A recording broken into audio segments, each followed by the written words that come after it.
ও deputy speaker নির্বাচন। আমি প্রথমেই স্পিকার পদে নির্বাচনের বিষয়টি নিয়ে অগ্রসর হব।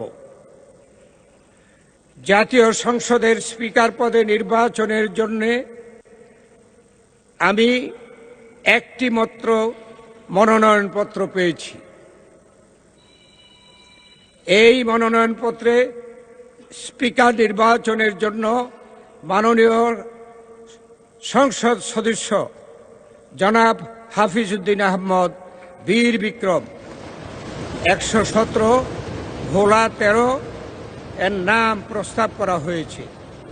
প্রস্তাবটি করেছেন সংসদীয় সদস্য মোহাম্মদ নুরুল ইসলাম 110 বরগুনা 2 এবং এই প্রস্তাবটি সমর্থন করেছেন মাননীয় সংসদ সদস্য জনাব রকিবুল ইসলাম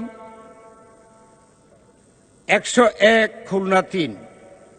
মাননীয় সদস্য জনাব হাফিজউদ্দিন আহমদ বীর বিক্রম জানিয়েছেন যে তিনি নির্বাচিত হলে জাতীয় সংসদের স্পিকার হিসেবে দায়িত্ব পালন করতে সম্মত রয়েছেন। আমি প্রস্তাবটি উত্থাপনের জন্য মাননীয় সংসদ সদস্য জনাব নুরুল ইসলাম 110 বরগুনা 2 কে আহ্বান জানাচ্ছি।